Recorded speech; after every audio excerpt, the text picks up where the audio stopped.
नमस्कार साथियों, मैं अजय कुमार। हमारे देश की चर्चाओं की दुनिया में अजीब सा रोग है। किसी क्रिकेटर और एक्टर के बेकार से बयान पर घंटों चर्चा होती है। कई कई दिनों तक मीडिया वाले प्रोग्राम करते रहते हैं, मगर जब एक सजग और सुचिंतित नागरिक सत्ता की वैधता को तार्किक आधार पर चुनौती देता है, तार्किक आधार पर स्टैंड लेते हुए चुनौती देता है, तो यह खबर तक नहीं बनती। प्रोफेसर आदित्य निगम इस देश के जाने माने समाज वैज्ञानिक हैं। लंबे समय से ज्ञान निर्माण के क्षेत्र में पूरी दुनिया और मानवता की सेवा करते आ रहे हैं। इनकी एक किताब को समाज विज्ञान के क्षेत्र के एक प्रतिष्ठित पुरस्कार के लिए चुना गया था, मगर जैसे ही आयोजकों की तरफ से जारी ऑनलाइन पोस्टर से यह पता चला कि उनके पुरस्कार समारोह के मुख्य अतिथि भाजपा के नेता और बिहार के उप मुख्यमंत्री सम्राट चौधरी हैं और इनके हाथों से उन्हें पुरस्कार मिलेगा, तो उन्होंने पुरस्कार लेने से मना कर दिया और फेसबुक पर कमेंट किया कि मैं किसी भी सूरत में किसी भी संघी या भाजपाई से पुरस्कार नहीं लूंगा। यह स्टेटमेंट एक ऐसे व्यक्ति की तरफ से आ रहा है जो समाज और राजनीति की जटिलताओं और बारीकियों को किसी भी क्रिकेटर, एक्टर और आम नागरिक से बेहतर समझता है। वह व्यक्ति अपने स्टेटमेंट से सीधे सत्ता की वैधता को चुनौती दे रहा है और उस पर कोई बातचीत तक नहीं।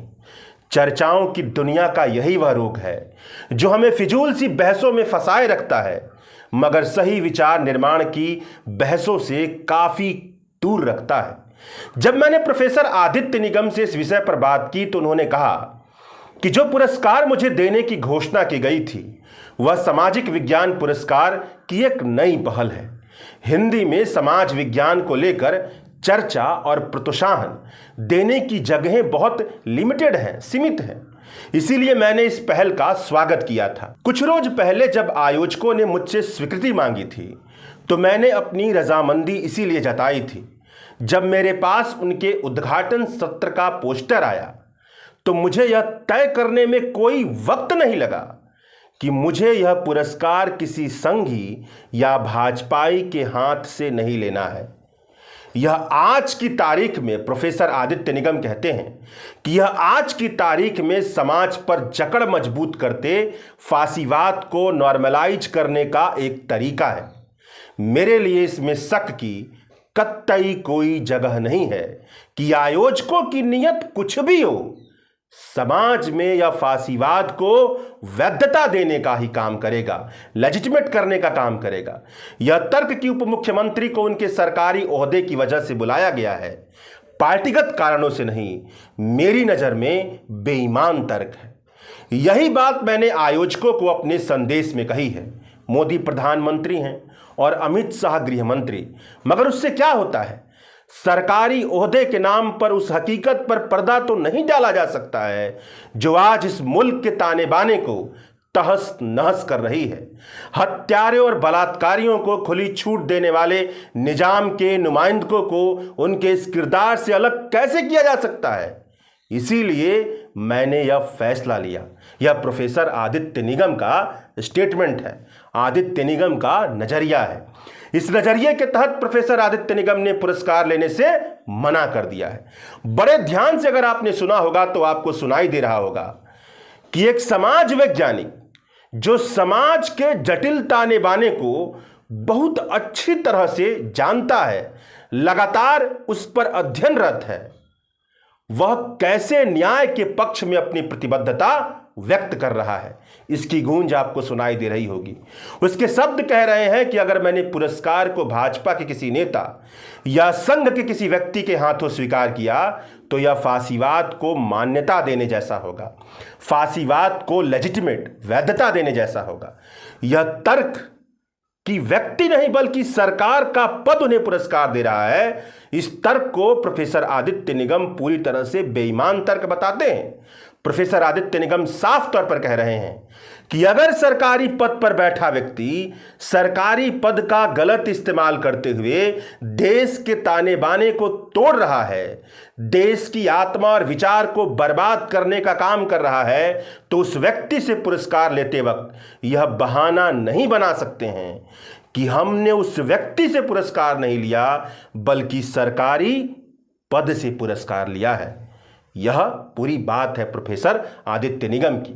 जहां तक पुरस्कार की बात है तो पूरी बात यह है कि लोक दर्शन न्यास पटना की ओर से प्रतिवर्ष दिया जाने वाला प्रतिष्ठित रामचंद्र खान सामाजिक विज्ञान पुरस्कार साल 2025 में प्रोफेसर आदित्य निगम की किताब आसमां और भी हैं, वैचारिक स्वराज के तकाजे और हिलाल अहमद की पुस्तक अल्लाह नाम की सियासत को चुना गया था, संयुक्त तौर पर चुना गया था। निर्णायक मंडल के मुताबिक इन दोनों पुस्तकों में वैश्विक स्तर की वैचारिक गुणवत्ता है, सृजनात्मक दृष्टि है और विमर्श की गंभीरता है। इनका दूरगामी प्रभाव हिंदी समाज चिंतन पर पड़ेगा। इस पुरस्कार के तहत तकरीबन 1 लाख रुपए की राशि और प्रशस्ति पत्र इनाम के तौर पर दिया जाता है। यह बात तो प्रोफेसर आदित्य निगम की ओर से जो पुरस्कार की थी और पुरस्कार वापसी को लेकर के जो बात थी उस पर हो गई और पुरस्कार की हो गई। मगर आप यह भी सवाल पूछ सकते हैं कि प्रोफेसर हिलाल अहमद ने क्या फैसला लिया, क्योंकि संयुक्त रूप से पुरस्कार मिल रहा है। प्रोफेसर हिलाल अहमद भी इस देश के जाने माने समाज वैज्ञानिक हैं। मौजूदा वक्त में CSDS में एसोसिएट प्रोफेसर हैं। देश और दुनिया के तमाम प्रतिष्ठित अखबारों में लिखते रहते हैं। देश और दुनिया के तमाम प्रतिष्ठित मंचों पर बुलाए जाते हैं, अपने आप को अभिव्यक्त करते हैं। उनके अध्ययन और चिंतन में संवैधानिक नैतिकता और मूल्यों की गूंज सुनाई देती है। वाद विवाद और संवाद में यकीन रखने वाले समाज वैज्ञानिक हैं। उनकी किताब अल्लाह नाम की सियासत को भी पुरस्कार के लिए चुना गया है। तो इनका क्या फैसला रहा? प्रोफेसर हिलाल अहमद से जब मैंने इस विषय पर बात की तो उन्होंने कहा कि मैं प्रोफेसर आदित्य निगम के फैसले का पूरी तौर पर सम्मान करता हूं।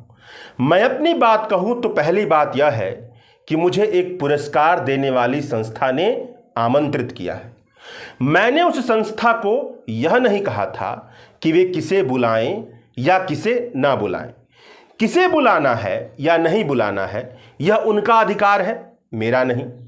दूसरी बात, हिलाल अहमद कह रहे हैं कि मैं अपनी बात कहूंगा चाहे वह किसी भी मंच पर हो और वहां कोई भी मौजूद हो।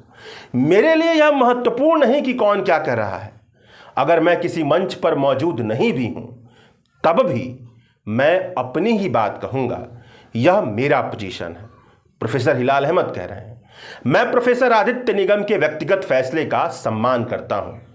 उनका फैसला उनका है और मेरा फैसला मेरा। तीसरी बात, जो मैंने अपनी किताब में लिखा है वही मैं वहां पर बोलने वाला हूं, मतलब पुरस्कार लेते समय। मैं मानता हूं कि अभिव्यक्ति के मौके को नहीं छोड़ना चाहिए। जब अभिव्यक्ति की आज़ादी पर सवाल उठ रहे हों तो ऐसे मौकों को छोड़ना ठीक नहीं है। अगर हम ऐसा करेंगे तो हम बहुत परेशान होंगे। यह प्रोफेसर हिलाल अहमद के तर्क है।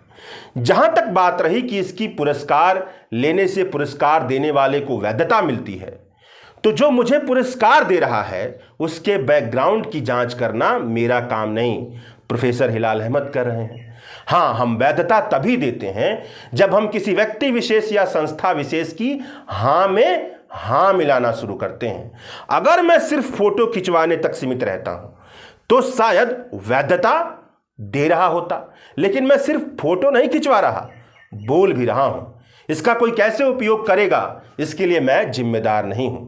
हमें अपनी बात कहने का पूरा अधिकार है और हम अपनी बात पूरी तरह से कहेंगे। प्रोफेसर हिलाल अहमद कह रहे हैं कि मेरा मत है कि हमें व्यापक संदर्भ को संकीर्ण दृष्टिकोण से नहीं देखना चाहिए।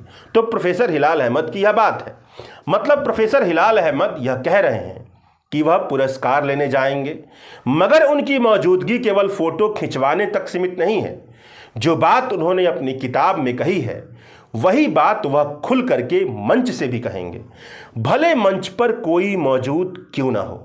हिलाल अहमद की किताब अल्लाह नाम की सियासत के कवर पेज पर यह लिखा हुआ है कि उनकी किताब एकेडमिक अपेक्षाओं पर खरी उतरने के साथ ही उन सब लोगों के लिए एक अनिवार्य पाथेय की तरह है जो हमारे सेकुलर गणतंत्र को, सहिष्णुता को और विविधता की हमारी संस्कृति को और विभिन्न धर्म और धार्मिकता को सांप्रदायिक राजनीतिक विमर्श का शिकार होने से बचाना चाहते हैं। अब तक जिन मंचों से प्रोफेसर हिलाल अहमद ने अपनी बात कही है, वहां रखी गई बात से यही निष्कर्ष निकलता है कि उन्होंने बिना किसी दबाव में जो वह सोचते हैं, जो उनका विचार है, जिस तरह से वे विचार करते हैं, उस तरह से अपनी बात रखी है।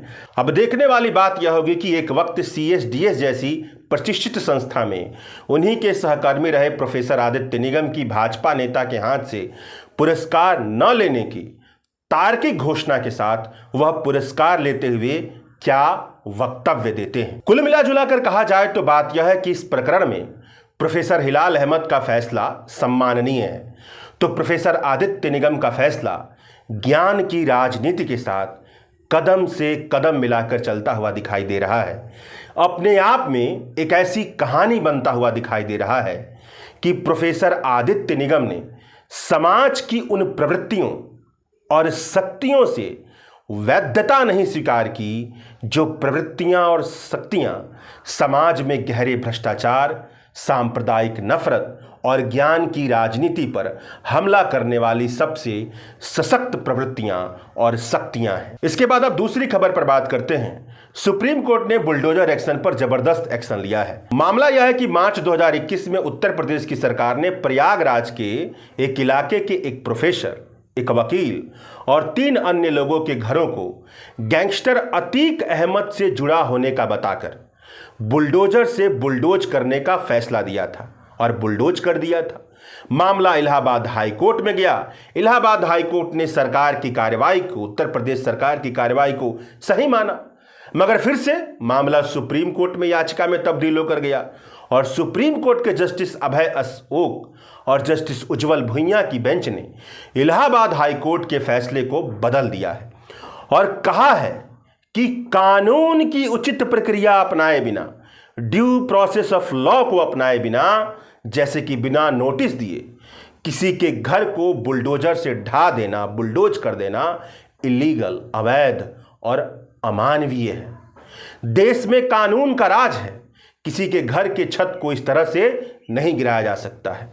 उत्तर प्रदेश सरकार की कार्रवाई हमारे पूरे देश की अंतरात्मा को झकझोर देती है। सुप्रीम कोर्ट ने कहा है कि 6 हफ्ते के भीतर इस मामले में जिनके भी घर गिराए गए हैं, उन घर के हर एक मालिकों को उत्तर प्रदेश सरकार 10-10 लाख रुपए का मुआवजा दे।